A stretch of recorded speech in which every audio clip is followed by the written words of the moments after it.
الحمد لله وكفى والصلاة والسلام على من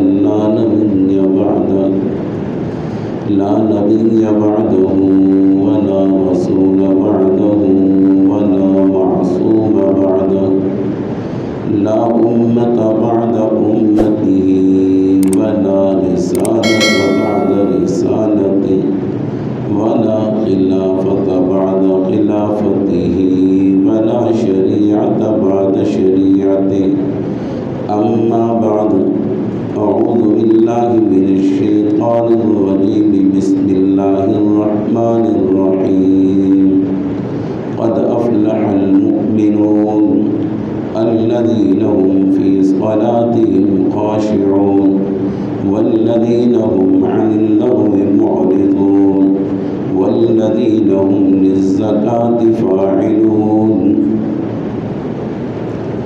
رب اشرح لي صدري ويسر لي أمري واحلل عقدة من لساني يفقهوا قولي رب زدني علما نافعا رب زدني علما نافعا رب زدني علما نافعا سبحانك لا علم لنا إلا ما علمتنا إنك أنت العليم الحكيم. پیار و محبت کے ساتھ درود پاک اللهم صل على محمد وعلى آل محمد كما صليت على إبراهيم وعلى آل إبراهيم إنك حميد مجيد. اللهم بارك على محمد وعلى آل محمد كما باركت على إبراهيم وعلى آل إبراهيم إنك حميد مجيد. محترم سامعین ذی وقار، میں نے آپ کے سامنے سورۃ المؤمنین کی ابتدائی 4 آیات کی تلاوت کی ہے. سورۃ المؤمنون جو سورت کی تعداد کے اعتبار سے 23واں نمبر ہے اور اس کی ابتدائی 4 آیات کی تلاوت کی ہے. اللہ رب العزت سے دعا ہے کہ اللہ رب العزت حق اور سچ بات کرنے کی توفیق نصیب فرمائے، پھر اس کے بعد ہم سب کو اس پر عمل پیرا ہونے کی توفیق نصیب فرمائے.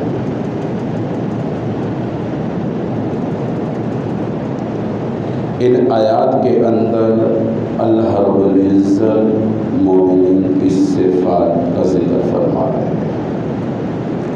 اس میں سے ایک صفت ہے والذین هم للزکاة فاعلون، یعنی اخلاق کے بارے میں. اخلاق کسے کہتے ہیں؟ اخلاق ایک ہمارے معاشرے میں کہا جاتا ہے، یعنی ہر ایک سے خندہ پیشانی سے بات کرنے والا، جب بھی کسی کو دیکھے مسکرا کے بات کرے، غصہ پی جانے والے کو، ہر بڑی سی بڑی مصیبت کو برداشت کرنے والے کو اخلاق کہا جاتا ہے. یہ بڑا اخلاقی ہے. اس کو گالی بھی دی جائے تو خاموش رہتا ہے، اس کو کوئی کچھ کہہ بھی دے تو خاموش رہتا ہے. یہ ہمارے معاشرے میں یہ اخلاق بڑا مشہور ہے. شریعت کی روح سے اخلاق کسے کہتے ہیں؟ شریعت کی روح سے اخلاق دل کے اندر ابلنے والے جذبات کو اخلاق کہتے ہیں.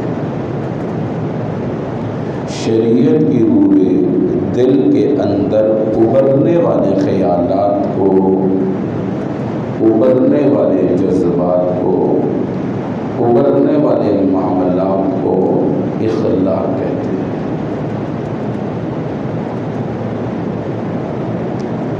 اب یہ دل کے اندر ابھرنے والے جو جذبات ہیں، معاملات ہیں، یہ اچھے بھی ہوتے ہیں، برے بھی ہوتے ہیں۔ اس لیے کہا گیا اچھے اخلاق کے حامل رہو، برے اخلاق سے اپنے آپ کو بچاؤ۔ جیسے کہ اس کی صرف 2 مثالیں میں آج بیان کرتا ہوں۔ اب دل کے اندر ابھرنے والے جذبات یعنی غصہ، اب یہ جو غصہ ابھرتا ہے، یہ غصہ ٹھیک نہیں ہے، آیا غلط ہے؟ نہ، یہ تو انسان کی فطرت میں ہے۔ ہر انسان کی فطرت میں غصہ اللہ رب العزت نے لکھا ہوا ہے، اور یہ غصہ کہاں پر، کیسے، اور اس کی حدیں شریعت نے بیان کر رکھی۔ ایک انسان کو غصہ آتا ہی نہیں ہے، وہ انسان نہیں ہے۔ ایک انسان کو غصہ ہی نہیں آتا، وہ انسان ہی نہیں ہے۔ یہ تو اللہ نے فطرت میں رکھا ہوا ہے غصہ۔ اور غصے کو جو ابھرنے والے جذبات ہیں اس کو غصہ تو کہتے ہیں، لیکن اس کی اپنی حدیں ہیں، استعمال کا طریقہ ہے۔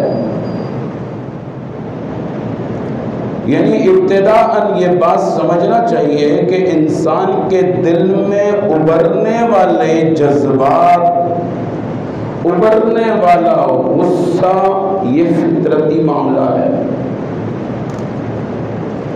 اور اب یہ غصہ کہاں پر، کس انداز میں اتارنا ہے اور کس انداز میں اس کی حدیں ہیں، وہ اسلام نے اس کی بیان کی ہوئی۔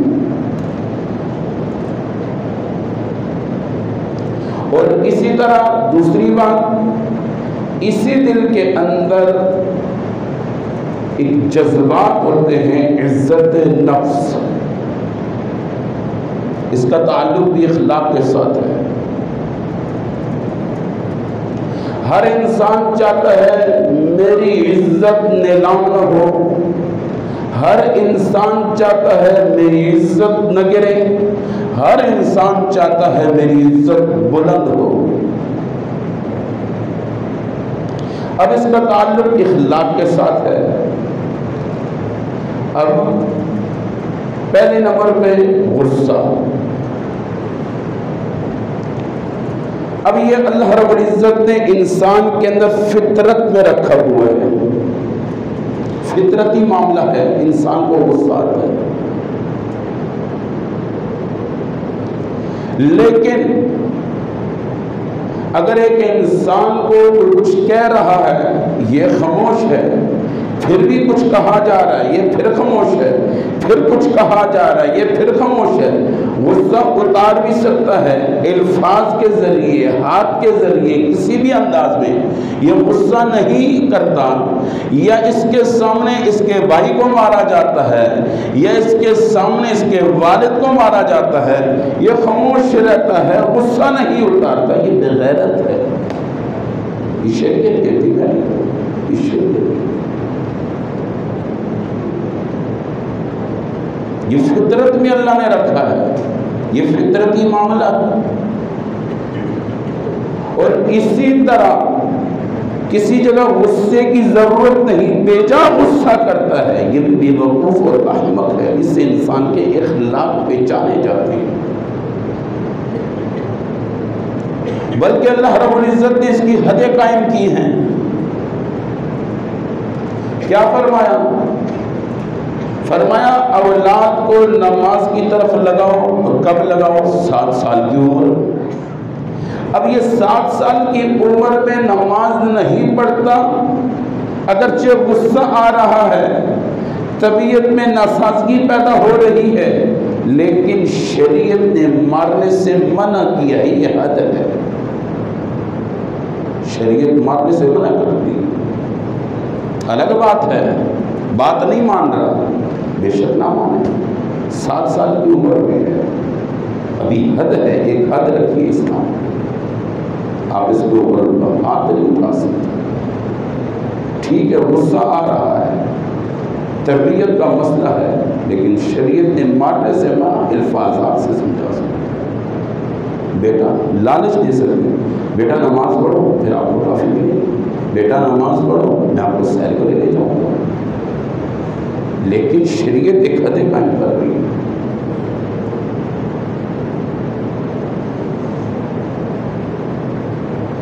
اور اسی طرح جب بچہ 10 سال کا ہو جائے،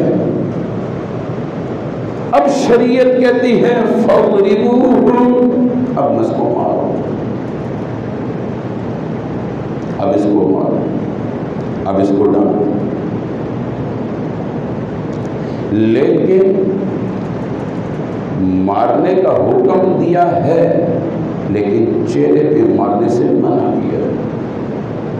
رسول اللہ صلی اللہ علیہ وسلم کی تعلیمات ہیں، پیارے حبیب صلی اللہ علیہ وسلم نے فرمایا چہرے پہ تھپڑ مت مارو، چہرے پہ مارنے سے منع، مارنے کا حکم ہے لیکن چہرے پہ مت مارو۔ نمبر 2، فرمایا ایسا مت مارو کہ جسم کے اندر نشانات آ جائیں، اس سے بھی منع فرمایا۔ اتنا تشدد بھی مت کرو، مار کے اپنی ایک حد رکھی، نشان نہ آئے، منہ پہ نہ مارا جائے، نشان نہ آئے۔ اب ایک انسان اپنے بچے کو 7 سال کی عمر میں ترغیب دے رہا ہے، نماز نہیں پڑھ رہا،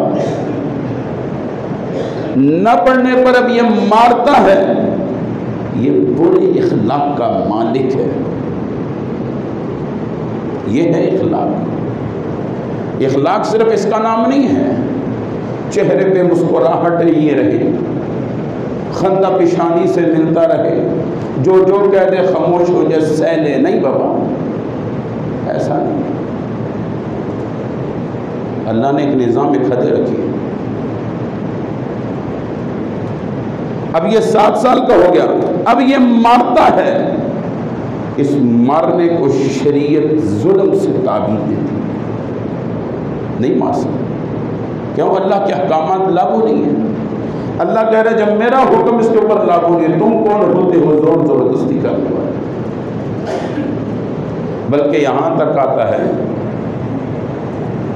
ایک کتاب میں لکھا ہوا تھا، ایک بچہ تھا چھوٹا معصوم سا،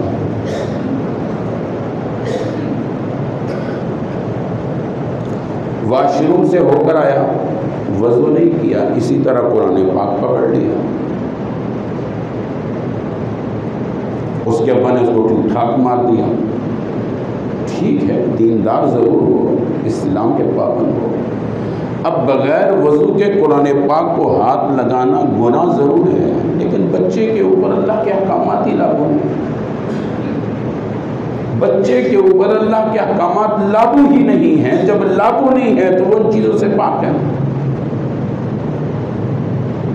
اور اس وقت ایک بہت بڑے اللہ والے بیٹھے ہوئے، فرمایا آپ نے ظلم کیا، فرمایا آپ نے صحیح کہا، لیکن اس نے واش روم سے ہو کر آیا، وضو نہیں کیا، فرمایا اس کے اوپر اللہ کے احکامات لاگو نہیں ہوتے۔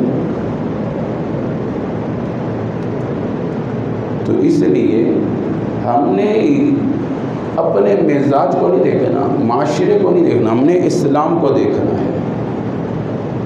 اسلام کا مزاج کیا ہے؟ اسلام اخلاق کس کو کہتا ہے؟ اور اسی طرح جب بچہ 10 سال کا ہو جائے، فَاضْرِبُوهُمْ، اب اس کو مارے، لیکن اس کی اب حد رکھی ہے، منہ پہ نہ مار دینا، ایسا نہ مارنا کہ اس کے جسم پر نشانات آ جائیں۔ اس کی اولاد 10 سال کی ہو گئی ہے، نماز نہیں پڑھتی، اب اس کو غصہ ہی نہیں آتا، اس کے ماتھے پہ کوئی تغیر و تبدل نہیں پیدا ہوتا، تو یہ بھی اس کے اخلاق گرے ہوئے ہیں، یہ گرے ہوئے اخلاق کا مالک ہے۔ کیوں؟ جہاں پر غصہ آنا چاہیے وہاں پر غصہ ہونا چاہیے، جہاں پر غصہ نہیں وہاں پر غصہ نہیں۔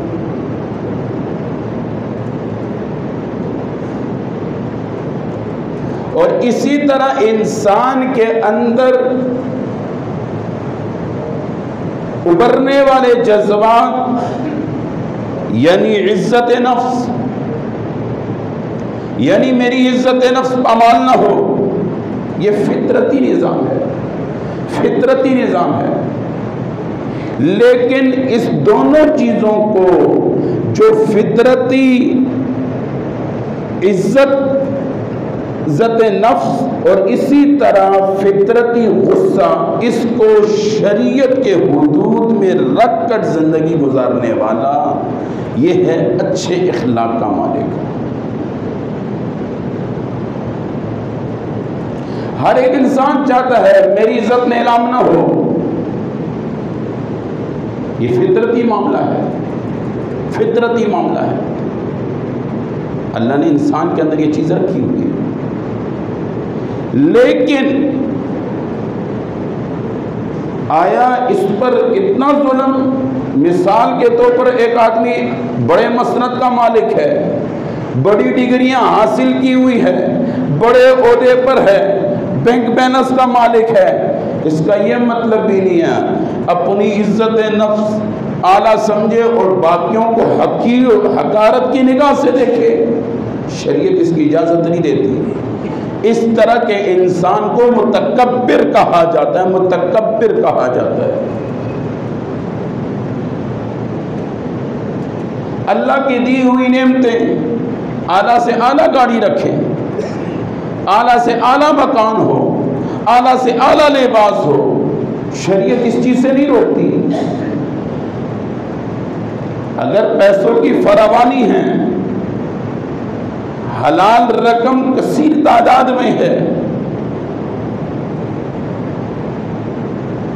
تو اچھے سے اچھا گھر بنا سکتا ہے، اچھے سے اچھا لباس زیب تن کر سکتا ہے، اچھی سی اعلیٰ سے اعلیٰ گھڑی پہن سکتا ہے، اعلیٰ سے اعلیٰ سواری رکھ سکتا ہے، شریعت اس میں منع نہیں کرتی۔ بلکہ جیسے میں نے کچھ جمعے پہلے ایک دفعہ کہا تھا، ناشکری دو قسم کی ہے، ایک قولن ہے، ایک فعلن ہے۔ یعنی ناشکری دو قسم کی ہے، ایک قول کے اعتبار سے، ایک فعل کے اعتبار سے۔ قول کے اعتبار سے یعنی اللہ کا دیا ہوا بہت کچھ ہے، بظاہر کوئی ایک پریشانی، کوئی تھوڑا سا غم، کوئی تھوڑا سا دکھ آ گیا، وہ جی کیا حال ہے، بس جی نہ پوچھو، اچھا خاصا 10 پراٹھے ہانپ کر آیا ہوگا، ہڑپ کے آیا ہوگا، مزید پیٹ میں جگہ نہیں ہوگی، اگر اس کے سامنے اعلیٰ سے اعلیٰ کھانا رکھا جائے نہیں کھا سکتا، پیٹ بھرا ہوا ہے، جگہ نہیں ہے، باوجود اس کے کیا حال ہے جی، بس جی کے دسنی ماڑے حالات ہیں جی، کہ چھت ہے، اپنا گھر اللہ نے دیا، اگر اپنا گھر نہیں کرائے کا گھر ہے، کرایہ بآسانی دے سکتا ہے، اعلیٰ لباس پہنا ہوا ہے، پاؤں میں چپل موجود ہے، پیٹ بھرا ہوا ہے، اور کیا چاہتا ہے؟ باقی جو ہم چاہتے ہیں، جو چاہتے ہیں، جتنا چاہتے ہیں، جس وقت چاہتے ہیں، وہ ہمیں مل جائے۔ یعنی زیادہ تر انسان یہی چاہتا ہے نا، جو میں چاہتا ہوں، جتنا چاہتا ہوں، جس وقت چاہتا ہوں مجھے مل جائے۔ باقی اس کو خواہشات کہتے ہیں، اس کو ضروریات نہیں کہتے، اس کو خواہشات کہتے ہیں۔ اور خواہشات کو پورا کرنے کے لیے اللہ نے دنیا کو نہیں رکھا، جنت کو رکھا۔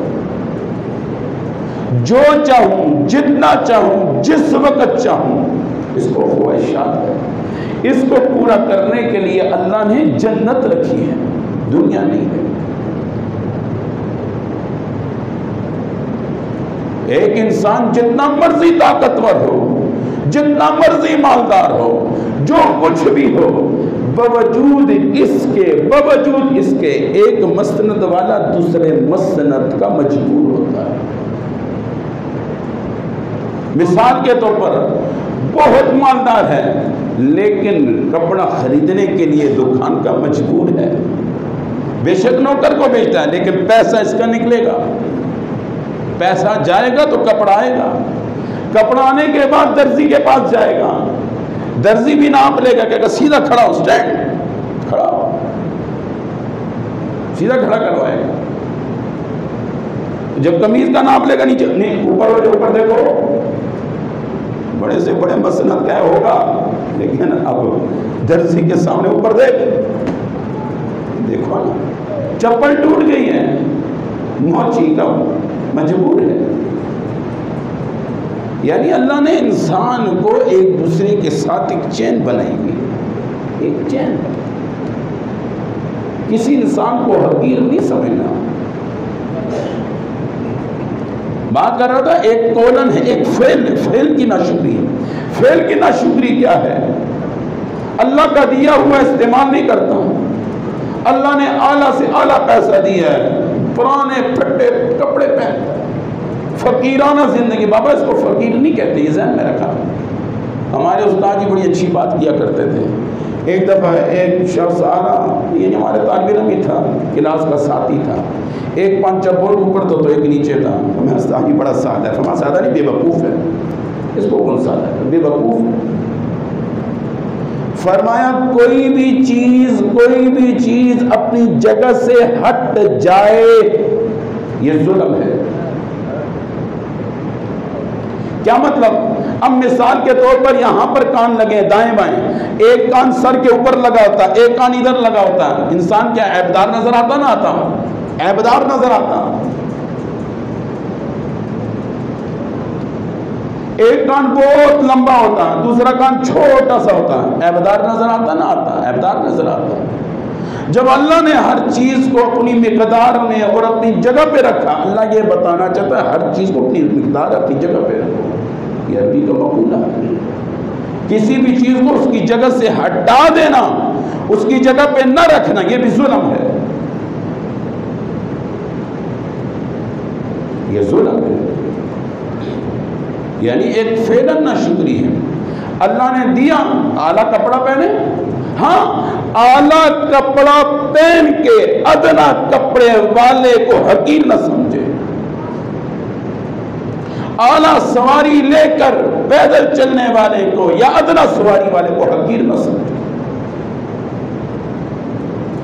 اعلیٰ سے اعلیٰ گھڑی پہنی ہوئی اور جس نے نہیں پہنی ہوئی، یا جس نے ادنا گھڑی پہنی ہوئی یا برانڈ کی نہیں پہنی ہوئی، اس نے برانڈ کی پہنی ہوئی، اس کو حقیر نہ سمجھے۔ بعض ہمارے یہاں جس کو اللہ نے زیادہ دیا وہ چیز استعمال کرے، اضافی استعمال کر لے۔ اب مثال کے طور پر یہ کپڑے کے اندر جو کڑھائی ہے نا، اس کی بھی ایک حد ہے، اجازت ہے شریعت میں، اتنی ممانعت نہیں، اجازت ہے، اس کی اجازت ہے۔ اب کوئی زمانہ نہیں تو کیوں چل رہا ہے، تو کیوں سڑ رہا ہے، تیرے پاس نہیں ہے، اس کو اللہ نے دیا تو اچھی بات نہیں، اظہار کر رہا ہے کہ میرے مالک نے مجھے کتنا دیا، میرے مالک نے مجھے کتنا اظہار کر رہا ہے، اچھی بات ہے۔ اچھا لباس پہننا، عمدہ لباس پہننا، ہاں پاک صاف ایک الگ چیز ہے، عمدہ الگ چیز ہے، ذہن میں رکھنا ہے۔ پاک صاف لباس پہننا یہ ہر انسان پر فرض ہے، لازم ہے، ضروری ہے، یہ ذہن میں رکھنا ہے۔ ہر انسان کے لیے پاک صاف کپڑا پہننا یہ لازم ضروری ہے۔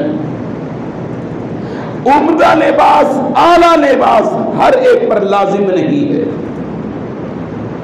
شریعت کی روح کو سمجھا جائے، شریعت کے مزاج کو سمجھا جائے۔ اعلیٰ سے اعلیٰ لباس پہنے، ہاں اعلیٰ لباس پہن کے چھوٹے لباس والے کو، کمزور لباس والے کو حقیر نہ سمجھا جائے۔ شریعت اس چیز، بلکہ ایک مرتبہ رسول اللہ، جیسے میں نے آپ سے ایک دفعہ پہلے بھی کہا تھا، ایک مرتبہ رسول اللہ صلی اللہ علیہ وسلم کو ایک صحابی 100 اونٹ بیچ کر، کتنے اونٹ؟ 100 اونٹ بیچے، 100 اونٹ کو فروخت کیا، اس سے جو رقم ملی اس رقم سے ایک کرتا لیا گیا، رسول اللہ صلی اللہ علیہ وسلم کو ہدیہ کیا گیا، اور آپ صلی اللہ علیہ وسلم نے اس کو زیب تنگ کیا، اس کو ہدیہ کہتے ہیں. ہدیہ بتاؤں گا ہدیہ کہتے کسے, ہدیہ کس سے کہ, اور ہدیہ کے فضائل اور ہدیہ پہ اجر. ہمارے یہاں یہ چیز ختم ہو گئی. کوشش کرنی چاہیے گھر کے اندر کوئی آئے اس کو کچھ نہ کچھ ہدیہ دے کے دینا چاہیے, کچھ نہ کچھ ہدیہ دینا چاہیے. ہدیہ کا مطلب رقم نہیں ہوتی ہے, ہدیہ کئی اقسام کا ہے, کئی چیزیں. خوشبو کی بوتل پکڑا دی ہدیہ, تسبیح پکڑا دی ہدیہ, مسواک دے دی ہدیہ, کوئی بھی چیز دے دی. اب ضرور نہیں ہے کہ انسان تسبیح پڑھتے ہیں اس کو زبردستی تسبیح دے دی. اس کے مزاج کو دیکھ لیا کہ وہ کس مزاج کا مالک ہے, کس مزاج کا مالک ہے, کن چیزوں. ہاں غیر شرعی چیزیں نہ دی جائے, ایسی چیزیں دینا جو وقت کا ضیاع ہو, ایسی چیزیں دینا جس سے وہ گناہوں میں ملوث ہو جائے, اور ایسی چیزیں دینا جس سے اس کا وقت تباہ و برباد ہو جائے, پڑھائی سے ہٹ جائے. یہ بھی چیز ٹھیک ہے, یہ بھی ٹھیک ہے. یعنی میں آپ سے یہ کہہ رہا تھا شریعت نے ہر چیز کے ایک حدود قائم کی ہیں. اب عزت نفس یہ ہر انسان کے اندر ابھرنے والے خیالات ہیں. اب یہ جو عزت والا معاملہ ہے بابا, یہ ہر ایک کی عزت کا معاملہ ہے. ہر ایک کو اپنی عزت پیاری ہوتی ہے. ہر ایک کے سامنے عزت کی خاطر انسان کتنا پیسہ تباہ کر دیتا ہے صرف عزت کو حاصل کرنے کے لیے. اور کتنی مرتبہ ایسا بھی ہوتا ہے انسان کا کسی جگہ پیسہ پھنسا ہوتا ہے, صرف ایک عزت کی خاطر, عزت کی خاطر وہ ایسے اقدام نہیں اٹھاتا, ایسے قدم نہیں اٹھاتا, ایسے حالات نہیں پیدا کرتا جس سے مزید اس کے عزت پر آنچ آ جائے. ہر انسان عزت, بلکہ انسان تو انسان یہاں تک آتا ہے جانور کو بھی عزت پیاری ہے, جانور کو بھی اپنی عزت پیاری ہوتی ہے. اگر جانور کی بے عزتی کی جائے وہ بھی انسان سے متنفر ہو جاتا ہے, وہ بھی انسان سے متنفر ہو جاتا ہے. ہم نے ہر ایک انسان کی عزت کرنی ہے, لیکن شریعت نے ایک حدود قائم کی ہیں. اس کا یہ مطلب بھی نہیں ہے کہ ایک انسان شریعت کو پامال کر رہا ہے, شریعت کو توڑ رہا ہے, اس کی عزت کی جائے. کسی مالدار کی اس وجہ سے عزت کرنا, کسی مالدار کی اس وجہ سے عزت کرنا, اس وجہ سے اس کے سامنے کھڑا ہونا کہ یہ بڑے مال کا مالک ہے, فرمایا اس نے آدھا دین گرا دیا, آدھا دین کو اس نے ڈھا دیا. فرمایا یہ مال کا پجاری ہے, یہ اس کو سلام نہیں کر رہا, مال کو سلام کر رہا ہے, مخلوق کو سلام کر رہا ہے. انسانیت کی عزت کرنی ہے, مال کی عزت نہیں کرنی. آپ نے کبھی دیکھا گاڑیوں میں بسوں کھڑا کر دیتے ہیں صرف پیسوں کی خاطر, چند ٹکوں پیسوں کی خاطر, اور یہ اکیلا جیسے اکیلا جیسی. اب تو اتنا مجھے نہیں پتا, میں نے بہت پہلے سفر کرتا تھا یہ سے ٹوئیٹا کے اندر سے, اور اندر گھسیڑتے اندر. اگر اسی ڈرائیور کو اتار کے اس کو اس طرح گھسیڑا جائے, وہ اس طرح گھسیڑنے کو تیار ہے؟ اگر وہ تیار نہیں تو ہر ایک اپنی عزت پیاری ہوتی ہے. انسان کی حقارت حرام ہے, انسان کی حقارت شریعت نے بڑی سخت منع کی. بلکہ مسلمان تو مسلمان, کافر کی بھی بے عزتی کرنا حرام لکھا ہے. شریعت ہے اور شریعت کو پہچانا. بلکہ یہاں تک آتا ہے کسی مسلمان کو دکھ دینا, بیت اللہ کا گرا دینا اتنا بڑا گناہ نہیں ہے جتنا کسی مسلمان کو دکھ دینا گناہ ہے. کسی مسلمان کو دکھ دینا, فرمایا بیت اللہ کا 100 مرتبہ گرا دینا اتنا بڑا گناہ نہیں ہے جتنا کسی مسلمان کو بے جا دکھ دینا گناہ ہے, حرام ہے. بلکہ یہاں تک آتا ہے جو انسان لیٹ آ گیا مسجد کے اندر, اب وہ کندھے نہ پھلنگ کے, ہو سکتا ہے پیر کسی کندھے کو لگ جائے, اور اس کو بہت بڑا گناہ لکھا ہے، بہت بڑا گناہ۔ ہم سمجھتے ہیں ہم وہاں سے یہاں پر پہلی صف میں آ گئے، بابا پہلی صف میں نہیں آئے، تم نے جتنی صفیں کراس کی ہیں اتنے لوگوں کا بوجھ اپنے کندھے پہ رکھ دیا ہے۔ شریعت کو سمجھنا، شریعت بڑی اچھی چیز ہے بابا، کاش ہم شریعت سے آشنا ہو جائیں۔ بلکہ یہاں تک آتا ہے جب کسی جگہ واعظ و نصیحت ہو رہی ہو وہاں پر نفل نہیں پڑھے جا سکتے۔ اب مثال کے طور پر جمعے کی نماز سے پہلے کیا 4 رکعتیں سنت، اور اسی طرح آتا ہے جو مسجد میں آ جائے، مسجد میں آئے سب سے پہلے 2 رکعت تحیت المسجد، اس کی فضیلت بہت زیادہ ہے۔ لیکن جب واعظ و نصیحت ہو رہی ہو فرمایا اب خاموشی سے بیٹھ جاؤ، وہ بیٹھنا تمہیں تحیت المسجد کا اجر ملے گا۔ ایک انفرادی اعمال ہے، ایک اجتماعی اعمال ہے۔ ہم مسائل سے ناواقف ہوتے چلے جا رہے ہیں۔ میں بات کر رہا تھا عزت نفس، جو انسان کے اندر کے ابھرنے والے جذبات ہیں، چاہے وہ غصے سے تعلق رکھے، عزت نفس سے تعلق رکھیں، یہ ابھرنے والے جو جذبات ہیں اس کو اخلاق کہتے ہیں۔ اب یہ ابھرنے والے جذبات اچھے ہیں، یہ اچھے اخلاق کا مالک ہے، ابھرنے والے جذبات غلط ہیں، یہ تو برے اخلاق کا مالک ہے۔ لیکن ایک ہمارے میں نے کہا معاشرے میں ایک ہے، وہ جی بس خندہ پیشانی سے ملتا رہے، چہرے پہ مسکراہٹ رہے، ماتھے پہ 12 کبھی نہ بجے، بس ہنسنا ہنساتا رہے، ہر محفل میں ہنستا ہنساتا ہے۔ یہ ذہن میں رکھنا، بے جا ہنسانا اور بے جا ہنسنا دل مردہ ہو جاتا ہے۔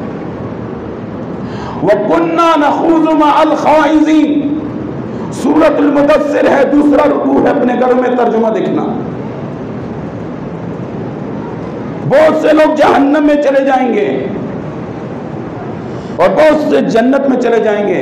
جنتی کہیں گے ہمیں بہت سے لوگ نظر نہیں آ رہے، وہ میرا ماموں تھا، چاچا تھا، پڑوسی تھا، فلانا تھا، فلانا تھا۔ اللہ کہے گا جہنم میں، وہ جا کے جہنم میں دیکھیں گے تم یہاں پر کیا کر رہے ہو، ما سلککم فی سقر، تم یہاں پر کیا کر رہے ہو؟ وَكُنَّا نَخُوضُ مَعَ الْخَائِضِينَ، ہم دنیا کے اندر ٹھٹا کرتے تھے، لوگوں کو بے جا ہنساتے تھے۔ ایسی حرکتیں کرنا جس سے لوگ ہنسے، بے جا ہنسے، زیادہ ہنسنے سے دل مردہ ہو جاتا ہے۔ رسول اللہ صلی اللہ علیہ وسلم پوری زندگی مسکرائے ہیں، ہنسے نہیں ہیں، ہنسے نہیں۔ حضرات صحابہ اکرام فرماتے ہیں ہم نے رسول اللہ صلی اللہ علیہ وسلم کو صرف چند مواقعوں کے علاوہ کبھی بھی ہنستا ہوا نہیں دیکھا، کبھی نہیں دیکھا۔ اور اخلاق میں کیا ہیں؟ کیا ہیں؟ اعلیٰ ہیں، آپ سے اعلیٰ اخلاق میں کوئی ہے ہی نہیں۔ لیکن باوجود اس کے آپ کبھی یعنی اس طرح نہیں ہنسے کہ آپ کے دان مبارک نظر آ گئے،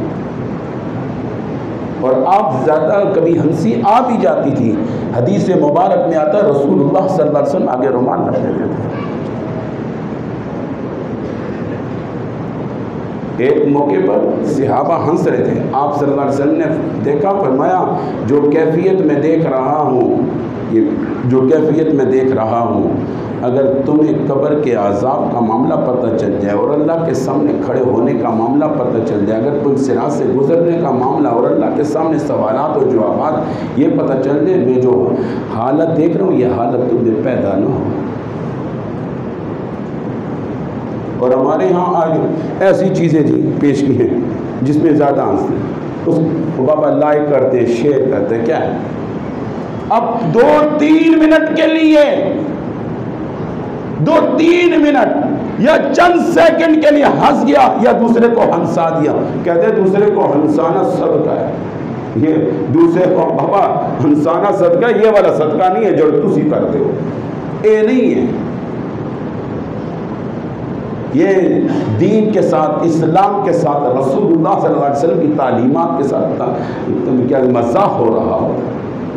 آپ نے دیکھا نہیں دیکھا، میرے پاس ایک ویڈیو ہے، ایک بوڑھا سا بابا بیچارے کو بیٹھ رہا ہے موٹر سائیکل پہ، یہ ایک دم ریس دیتا ہے، وہ گر جاتا ہے، پھر پہ اٹھاتا ہے، پھر ریس دیتا ہے، گر جاتا ہے۔ ابو بکر صدیق رضی اللہ تعالیٰ عنہ آئے، دستک دی، حضرت علی رضی اللہ تعالیٰ عنہ آپ صلی اللہ علیہ وسلم کے پاس ہیں، فرمایا علی ذرا دیکھنا کون ہے، دیکھا، فرمایا ابو بکر صدیق آئے ہیں، فرمایا آنے دو، آگے، تھوڑی دیر کے بعد پھر دستک کھٹکڑی، فرمایا دیکھو کون ہے علی، دیکھا، حضرت عمر فاروق رضی اللہ، آنے دو، تھوڑی دیر کے بعد پھر دستک کھٹکڑی، فرمایا علی ذرا دیکھنا کون آیا، فرمایا عثمان غنی، فرمایا روک دو، روک دیا گیا، فرمایا کرتا مبارک دو، کرتا مبارک دیا، زیب تن کیا، امامہ دو، امامہ پہنا، داڑھی پر ہاتھ پھیرا، فرمایا کیسے لگ رہا ہوں، فرمایا یا رسول اللہ بہت خوبصورت لگ رہے ہیں، فرمایا عثمان کو آنے، عثمان غنی رضی اللہ عنہ، اتنے میں چلے گئے، ابو بکر بھی چلے گئے، عمر بھی چلے گئے، عثمان غنی رضی اللہ تعالی عنہ اجمعین سارے چلے گئے۔ حضرت علی رضی اللہ تعالیٰ عنہ نے پوچھا یا رسول اللہ، ابو بکر آئے تو آنے دیا، عمر آئے تو آنے دیا، عثمان غنی رضی اللہ تعالیٰ عنہ آئے تو آپ نے روک دیا، فرمایا عثمان وہ ہے جس سے اللہ حیا کرتا ہے، عثمان وہ ہے جس سے عرش پہ اللہ حیا کرتا ہے، میں فرش پہ اس سے حیا کیوں نہ کروں؟ وجہ کیا تھی؟ ان کے داڑھی مبارک میں چند بال سفید تھے، چند بال سفید۔ ہم کبھی کسی گاڑی میں بیٹھے ہوتے ہیں، کوئی بزرگ آ جاتا ہے، بیچارہ ہمارے سامنے کھڑا ہوتا ہے، ہم بیٹھے رہتے ہیں، اس کو بٹھا دو، پیچھے اس کو آگے کر دو۔ حدیث پاک میں آتا ہے، حدیث پاک میں آتا ہے، فرمایا جو جوان کسی بوڑھے کی اس لیے عزت کرتا ہے کہ اللہ راضی ہو جائے، اس لیے عزت کرتا ہے، رسول اللہ صلی اللہ علیہ وسلم کا فرمان ہے، فرمایا رسول اللہ صلی اللہ علیہ وسلم نے فرمایا اے جوان اب تو سن لے، تیرے بڑھاپے ہونے سے پہلے دو جوانوں کا انتخاب اللہ کرے گا۔ بوڑھوں کا احترام کرو، ادب کرو، یہ ذہن میں رکھا،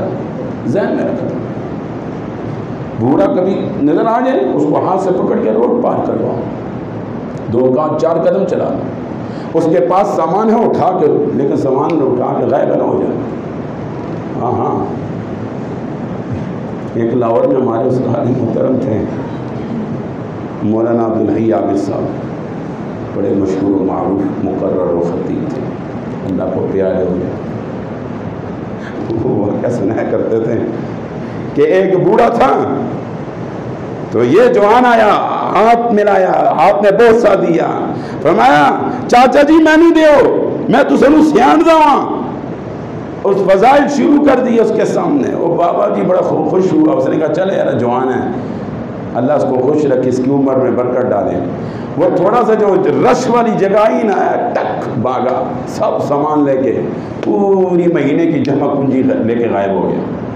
ایسا بھی نہ ہو بابا، ایسا بھی نہ ہو، اذیت نہ دو کسی انسان، اذیت نہ دو، کسی بوڑھے کو اذیت نہ دو، کسی ہمسائے کو اذیت نہ دو، کسی جس جگہ کام کر رہے ہو ایک دوسرے کا احترام کرو، عزت کرو، دکاندار ہو، تاجر ہو، یاد رکھنا پیسوں کے معیار پہ عزت مت کرو، لفظ انسانیت پر عزت کرو۔ آپ کے پاس 1 روپے کا گاہک ہے، 1 روپے کا گاہک ہے، اس کی عزت کرو کہ اللہ نے مجھے رحمت کے طور پہ اس کو بھیجا، میری روزی کا سلسلہ اس کے ساتھ جڑا ہوا ہے، یہ ذہن میں رکھنا۔ اللہ روزیوں میں وہ برکت ڈالے گا، نسل یاد رکھیں گی، یہ ذہن میں بتا دو۔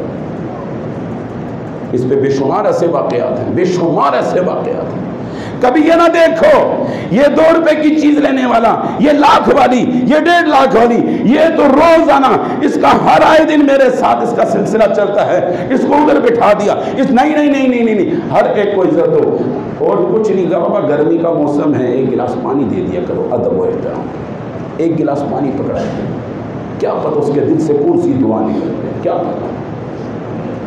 آج تو ہمارے مزاج ہی بڑے مختلف ہو گئے، اللہ معاف فرمائے، بڑے مختلف مزاج کے مالک ہو، گھر کے اندر آ جائیں، آپ کب جائیں گے جی، اندر ہی نہیں آتے، تسی کب جاؤ گے جی، کب جائیں گے آپ کا یہاں پر کیا کام ہے شہر میں، آپ کس سے ملنے آئے ہیں؟